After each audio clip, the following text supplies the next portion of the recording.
잠언 7장에서 9장까지 말씀입니다. 잠언 7장은 말씀으로 유혹을 물리치라는 그런 말씀입니다. 솔로몬은 아들을 포함한 자녀들에게 음료의 유혹에 빠지지 않으려면 말씀을 지키고 간직하고 마치 친족처럼 가까이 하라고 그렇게 권면하고 있습니다. 6절 23절에서는 그 예를 솔로몬은 직접 자신이 목격한 체험담으로 권면하고 있는데요.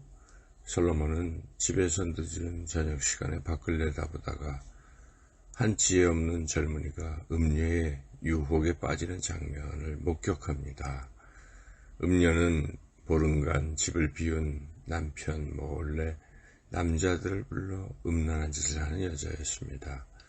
솔로몬은 그 젊은이가 마치 소가 도살장으로 끌려가는 것 같고 미련한 자가 벌을 받기 위해 쇠사슬에 매이러 가는 것과 같다라고 말하면서 결국 그렇게 음료의 유혹에 빠지면 멸망될 것이라고 말합니다.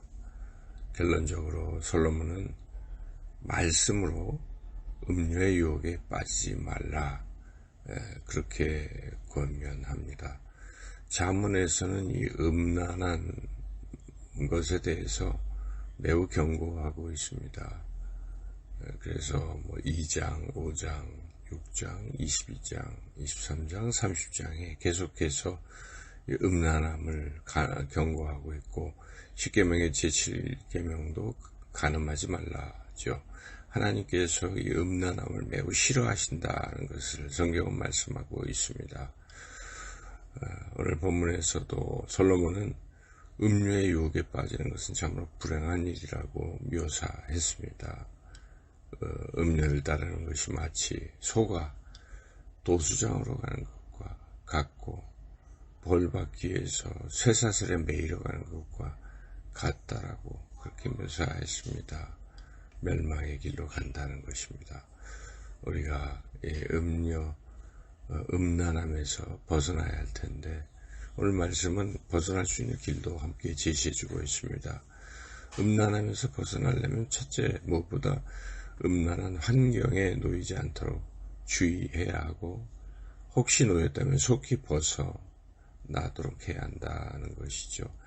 본문에서 젊은이가 저물 때 황혼 때 깊은 밤에 흑암 중에 거리를 배회했기 때문에 결국 음료의 유혹에 넘어가고 말았습니다. 이러한 음란함의 환경을 속히 제거하거나 그 자리에서 벗어나야 합니다.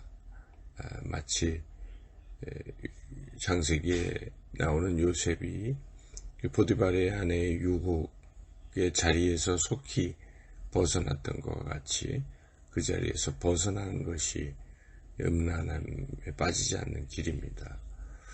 두 번째로 음란함에서 벗어나려면 하나님 앞에서를 생각해야 합니다. 젊은이는 그렇게 음료가 유혹할 때 하나님을 의식하지 못했거나 안 했다는 것이죠. 그래서 결국 벗어나지 못했습니다. 그러나 요셉은 그런 유혹할 때 그가 말합니다. 내가 어찌 하나님 앞에서 득죄하리요가 그런 요셉은 항상 하나님 앞에서 코람데오의 신앙을 가지고 있었던 것이죠. 그래서 우리가 어떤 유혹이 올 때 하나님을 의식하면 그 유혹에서 벗어날 수 있습니다. 셋째로 음란함에서 벗어나려면 항상 하나님의 말씀을 마음에 담고 살아야 한다는 것이죠. 마음에 새기라고 성경은 말씀하고 있습니다. 말씀을 마음에 새기라.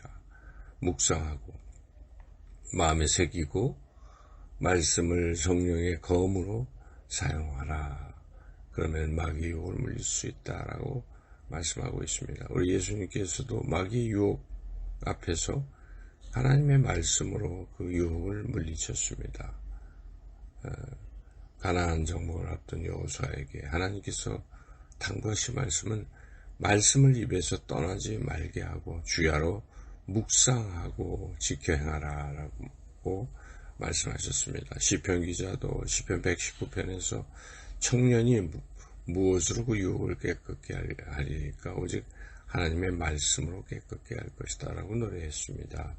우리가 하나님의 말씀을 마음에 담는 것이 곧 음란함을 물리치고 승리하는 삶이 될 것입니다. 잠언 8장은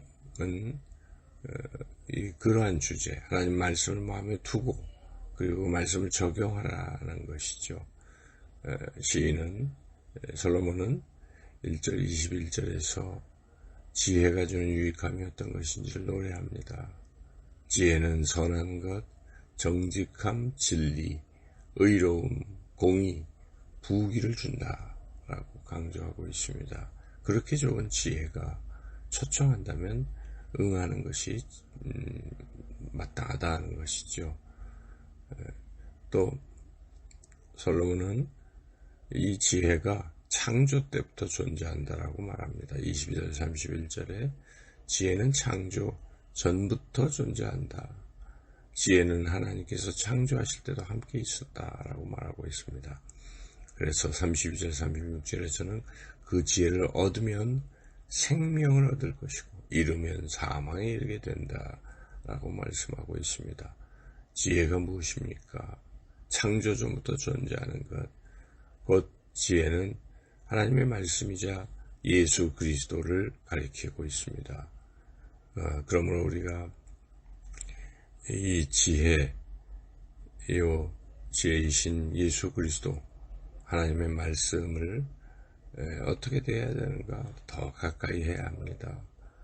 바로 이 말씀이 예수 그리스도께서 나에게 생명과 하나님의 은혜를 내려주시는 통로임을 잊지 말고 바로 말씀이신 예수 그리스도를 사랑하고 곧 하나님의 말씀을 또한 우리가 사랑하고 가까이 하여 내 마음에 두고 되새김질하고 삶에 구체적으로 적용하고 실천해 나가는 것, 그것이 지혜로운 삶이 될 것입니다.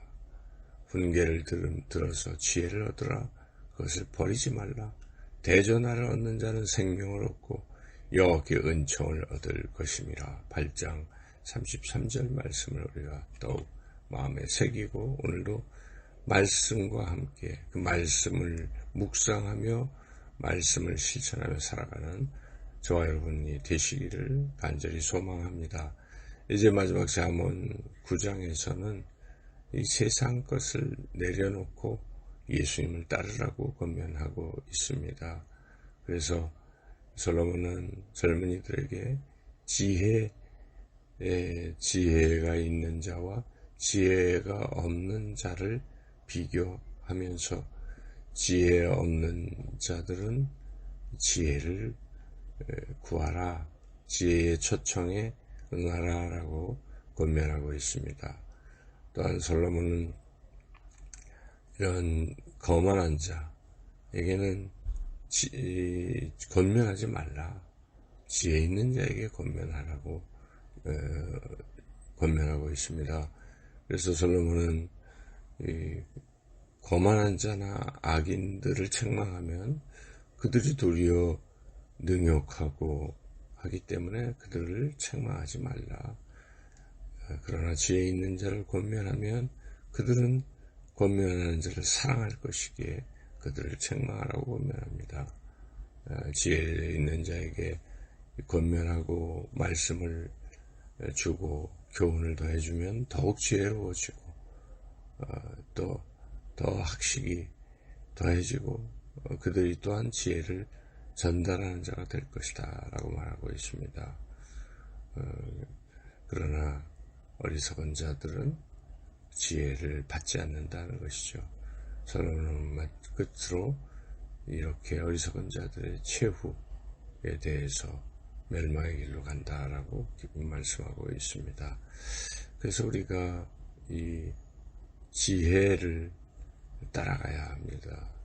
지혜, 곧 하나님의 말씀, 예수 그리스도를 따라가야 합니다. 그렇게 따라가기 위해서는 세상 것들을 내려놓아야 한다는 것이죠. 그리고 거만한 자들을 징계하지, 권면하지 말라는 것이죠. 그러니까 우리 예수님께서도 그 귀한 복음을 거룩한 것을 개나 돼지에게 주지 말라 이렇게 경고하죠. 그래서 우리가 혹시 귀한 복음을 전해야 하는데 모든 이들에게 전해야 하지만 자꾸 그것을 거절하고 핍박하는 자들이 있다면 그들보다는 복음을 듣고 싶어도 듣지 못하는 이들, 또 들으면 아멘으로 화답할 수 있는 이제 그러한 사람부터 먼저 우리가 복음을 전해야 하겠습니다. 우리가 아는 것처럼 고구마 전도법 그런 이야기 있지 않습니까? 누군가 익은 고구마처럼 이렇게 말씀을 잘 받아들이는 사람에게 먼저 하라는 것이죠. 딱딱한 고구마처럼 말씀을 전해도 듣지 않는 자들에게 돌이키고 예수님은 발에 먼지도 떨어내라고 하지 않습니까? 그래서 우리가 지혜롭게 우선순위를 잘 정해서 말씀을 잘 들을 수 있는 이들에게 먼저 말씀을 전하는 것이 지혜롭다 하는 것이죠.